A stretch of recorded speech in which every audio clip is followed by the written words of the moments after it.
Hello,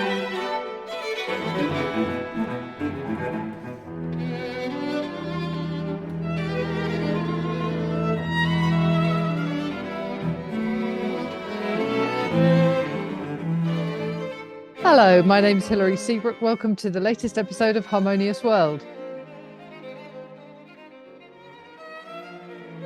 For this episode, I'm joined by Karlos from the Catalyst Quartet. The Catalyst new album is called Uncovered, Volume 3, and includes the works of George Walker, Coleridge Taylor Perkinson, and William Grant Still. And these are three very interesting composers. What you're listening to now is Coleridge Taylor Perkinson's String Quartet No. 1 Calvary. And this is the Allegro, the first movement. Perkinson actually had a very interesting career and worked with people like Max Roach, Marvin Gaye, and Harry Belafonte, as well as co-founding the Symphony of the New World, which was the first racially integrated orchestra in the US. He also conducted the Brooklyn Community Symphony Orchestra. His hugely varied output includes works for solo instruments, orchestral pieces, ballets, film scores, and music for theatre. At the time of his death in 2004, he was serving as the director of the new Black Music Repertory Ensemble at Columbia College in Chicago. And he frequently championed the work of Black American composers. So for episode 39 of this podcast, I actually spoke to Paul Laraya, who is the viola player from Catalyst Quartet. And now I'm speaking to Karlos Rodriguez, who is the cellist. They're a wonderful quartet, and you can check out their website. They've got fantastic write-ups and lots of interesting projects going on. So I'm really looking forward to speaking to Karlos from the Catalyst Quartet, and hope you enjoy listening. Thank you for sparing me some time to talk about Uncovered, which is a fantastic album. The genesis of the Uncovered project at large is to document the incredible work of historically important Black composers. And when the Catalyst Quartet endeavored to start this, we thought, oh, this is going to be one CD. We knew of a few pieces that were great that we'd love to record, and there aren't really great recordings of. And it was fortuitous that we called the project Uncovered, because then we started uncovering more and more and more music, which is now leading to probably 4 volumes of a recording project. And so given that the first Uncovered volume is the music of the incredible Afro-British composer Samuel Coleridge Taylor, volume 2 is devoted exclusively to Florence B. Price. In the music that we have for string quartet, there are 3 composers left, 3 Black American composers left, and those happen to be George Walker, William Grant Still, and Coleridge Taylor Perkinson. Volume 4 will be a secret for now. So they naturally fell into an album, and also because their output is not as prolific as the other 2 volumes composers, so they could fit together sort of on an album. But the links therein are kind of magical between the pieces and their lives in general. So it's a beautiful gathering of voices, I would say. Absolutely. And in fact, I'm intending to start this podcast with an extract from the Allegro from the Perkinson String Quartet. That opening is just beautiful. And it's got that perfect 20th century American music sound. And yet it's got its own things going on, hasn't it? Oh, yeah, for sure. And he won a Pulitzer, didn't he? Yeah, all of these composers were celebrated in their lifetimes. And it's incredible how we've kind of forgotten them. Right. Yeah. And that's, I mean, it's shocking actually, isn't it? That probably because of their ethnicity, it's easy to kind of sideline them. Yet actually the music is just beautiful. I mean, this is a lovely, lovely album. Thank you. And we're grateful to have great material to work with. Well, exactly. All of these pieces came to us in different ways. some more personal than others. And I think that for the Catalyst Quartet, it's fitting that we have this album in our catalog now, for a variety of reasons, personal and just important musically. Yeah. Yeah. And I think the fact that you are uncovering all of these artists, I think it is just an extraordinary task, and it's an extraordinary output. And it's just as I say, it's just lovely music. So it's good. So why not? Yeah, absolutely. And I read in the bio that Perkinson actually worked with people like Max Roach and Marvin Gaye. Mm-hmm. Absolutely. Perkinson's life is probably, I won't say the most dynamic of the three, but he definitely experienced musical life in the broadest of genres. Let's say, and those wonderful musicians that you mentioned had a great influence on him, but also the incredible violinist Sanford Allen, who was the first Black violinist, or actually just Black member of the New York Philharmonic, and he was appointed by Leonard Bernstein. Ah. He and Perkinson were very good friends. He called him Perky, and actually commissioned a lot of his string music. The blues forms for solo violin, and there's a string trio, also one of the last pieces he wrote actually on his deathbed almost. And the reason I bring up Sanford Allen is, number one, because if you do a Google image search for Perkinson, Sanford's picture comes up. But also there's usually some confusion there. But also Sanford was one of the very first mentors of the Catalyst Quartet, and still is to this day. Oh, wow. And we've worked with him over the years. I've played the music of Perkinson with Sanford in concert. And he's just an incredible dynamic individual. And Perkinson's life was very rich, and he did cross into jazz spaces like Max Roach, or into soul spaces and pop spaces with Marvin Gaye, but then the classical spaces, obviously, with musicians like Sanford Allen, and then even into dance space, where he was the first music director of Dance Theater of Harlem, very prolific dance company in America, which we happened to be lucky in the Catalyst Quartet to celebrate their 50th anniversary with them, and the wonderful composer Tanya Leone, who was one of their early conductors also. Right. Wow. It's fascinating how these strands all connect, isn't it? Mm-hmm. It really is. And I'm grateful for that, because it's important, I think, for us all to make connections musically, however you can find them, in order to feel like you have place with the work. Absolutely. And that's fundamentally the driver behind Harmonious World, is that, we've all got so much to share, and the fact that I can speak to musicians all over the world and share those stories with then listeners all over the world is just such an honor. But it's actually that's what we're here for, isn't it, as human beings, just to make those connections. Yeah, absolutely. Brilliant. So in the middle of this podcast, I'm going to play a piece by William Grant Still. So can you tell me a bit about him? Well, William Grant Still, often referred to as the great dean of American music. There's just too much to say about Maestro Still. He had experienced so many firsts in his life. The first Black conductor of a major American orchestra.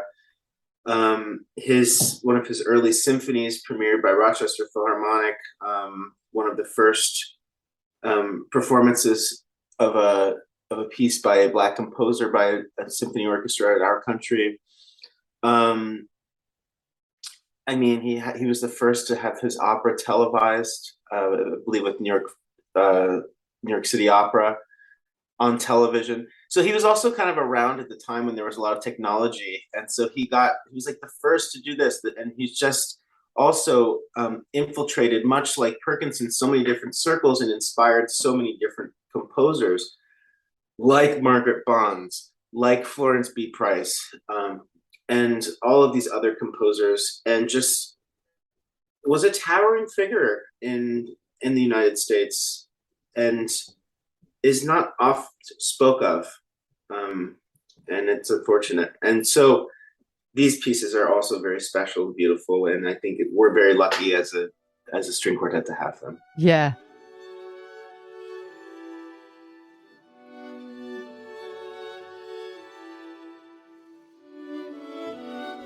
This is an extract from William Grant Still's The Lyric Quartet, and it's a middle bit from the middle movement, number 2, and it's subtitled The Quiet One. And this reminds me of why I love the work of the Catalyst String Quartet.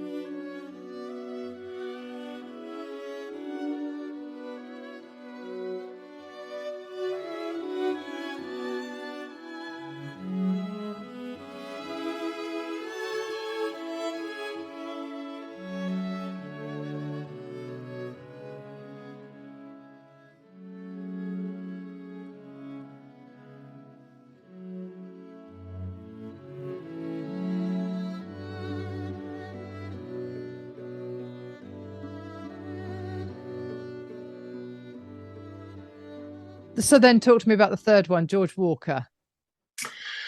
George Walker also holds a special place for us. He was a Pulitzer Prize winning composer. He was the first Black graduate of the Curtis Institute of Music in Philadelphia. Tremendously dynamic composer, lived to, I believe, almost 100, if not 100 years old. Is the one that we lost most recently of the three on the album.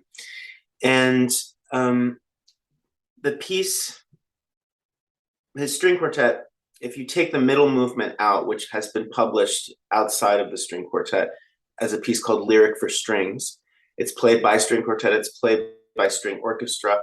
It's its own opus. But there's another string quartet where that's the case as well from our country, and it's written by Samuel Barber, and that piece is called the Adagio for Strings. Of course. That is the middle movement of his string quartet, much like Lyric for Strings is with George Walker. Now, that piece, Lyric for Strings, is one of the very first pieces we ever played in the Catalyst Quartet almost 13 years ago. And so it has lived with us since the very inception of our group. We were supported musically and financially for a time a bit by George Walker's sister. And she was also a prolific pianist and teacher at the Oberlin College Conservatory of Music in Oberlin, Ohio. And so his music's been living with us for a while. Now, we were on a tour in California once, and this was a number of years ago. And on the program was the Barber String Quartet and Lyric for Strings by George Walker. So the irony here is that we're driving through California from concert to concert, and we get a tweet notification from George Walker. And wow. At his advanced age, he was on Twitter, and he said, I don't understand all of these quartets playing the music of Samuel Barber, playing his string quartet. It's a good piece. Mine's also quite good. They only play the slow movement. Is it because the outer movements are too difficult? Oh. And it was just, we didn't even think really, I think we had read them or something, and they are tremendously difficult. But I don't know, the lyric is just a standalone beauty. But so I'm really happy that this album is out, because we're finally doing justice and correcting our wrongs in George Walker Twitter brigade there. So yeah, lovely. That's fantastic. So obviously this album's out, and what is Catalyst Quartet up to at the moment? At the moment, we are focusing a bit back on our residency at the Metropolitan Museum of Art in New York, where we're the quartet in residence there. We just came off a really crazy tour of playing like 21 pieces back to back in different programs. And these are all composers that were new to us and that we were uncovering in a different way. Composers like Ethel Smythe and Amy Beach and the music of Joseph Bellone, the Chevalier de Saint George. And so we're doing a lot of Antonio Gomez, like so many wonderful composers that maybe many have never heard of. We're doing a show coming up for WQXR, our radio station here in New York City, where I live, at their green space. And then we go to Des Moines, Iowa, and play a recital there. Oh. So yeah, keeping on, concertizing, and looking forward to next season as well. Absolutely. Well, I'm actually in the process of planning a trip to New York, so I shall definitely come and make contact. Absolutely. Fantastic. Yeah. Okay, it was really good to talk to you, Karlos. Thank you so much for your time. Thank you. Thank you so much. Be well.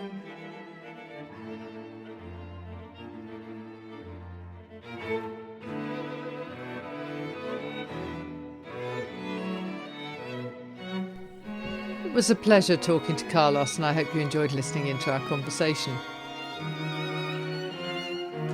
Thank you once more for joining me on Harmonious World, and what you're listening to now is the final movement, Allegro con fuoco, from George Walker's String Quartet No. 1, the lyric, which is what the tweet that Karlos has just been talking about was all about. So I hope you enjoy listening to this, and thank you for listening in to my podcast.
Thank you for listening to the latest episode of Harmonious World. My name is Hilary Seabrook, and it's a great delight to bring this series of discussions with musicians and composers and writers and all sorts of people to you.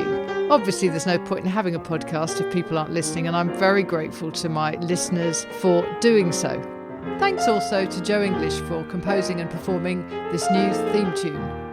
So wherever you get your podcast, you can leave a review.